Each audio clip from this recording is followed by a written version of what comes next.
નમસ્કાર મિત્રો, સ્વાગત છે તમારું અમારી ચેનલ ગુજરાત ન્યૂઝમાં। આજના તાજા અને સૌથી મોટા સમાચાર જોઈએ તો નવી વરસાદી સિસ્ટમ સક્રિય થતાં મેઘરાજા ગુજરાતને ધમરોળશે।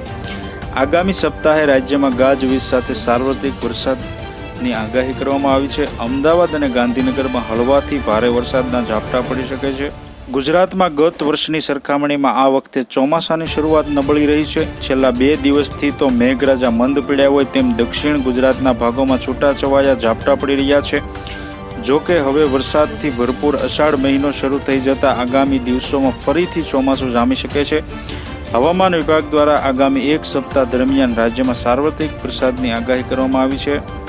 હવામાન વિભાગના જણાવ્યા મુજબ એક વરસાદી સિસ્ટમ ઉત્તર પ્રદેશથી ગુજરાત તરફ સક્રિય થઈ છે। આ સિવાય અન્ય એક સિસ્ટમ દક્ષિણ ગુજરાતમાં એક્ટિવ છે, જેની અસરના ભાગરૂપે અમદાવાદ અને ગાંધીનગરમાં હળવાથી ભારે વરસાદના ઝાપટા પડી શકે છે।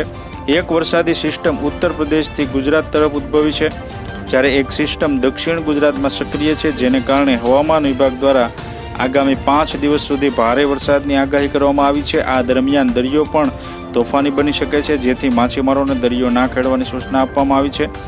આગામી સપ્તાહ દરમિયાન રાજ્યમાં સાર્વત્રિક વરસાદ વરસી શકે છે। આ દરમિયાન નર્મદા, ભરૂચ, સુરત, ડાંગ, નવસારી, વલસાડ, તાપી, દમણ, દાદરાનગર હવેલીમાં અતિ ભારે વરસાદની આગાહી કરવામાં આવી છે, જ્યારે પંચમહાલ, દાહોદ, અમરેલી અને ભાવનગરમાં પણ ભારે વરસાદ પડી શકે છે। જો કે અમદાવાદ અને ગાંધીનગરમાં મધ્યમ વરસાદ વરસી શકે છે। જો આવતીકાલની વાત કરવામાં આવે તો હવામાન વિભાગ દ્વારા સોમવારે ગાજવીજ સાથે ભારે વરસાદની આગાહી કરવામાં આવી છે, જ્યારે દક્ષિણ ગુજરાતમાં ભારે વરસાદની શક્યતાને જોતા ઓરેન્જ એલર્ટ આપવામાં આવ્યું છે। આ સિવાય આગામી 5 દિવસ દરમિયાન દરિયો તોફાની બની શકે છે, જેના પગલે માછીમારોને દરિયો ના ખેડવાની સૂચના પણ આપવામાં આવી છે। આથી જો તમે અમારી ચેનલમાં નવા છો તો અમારી ચેનલને સબસ્ક્રાઇબ કરી લેજો, જેથી તમને અમારા નવા વિડીયોની માહિતી મળતી રહે।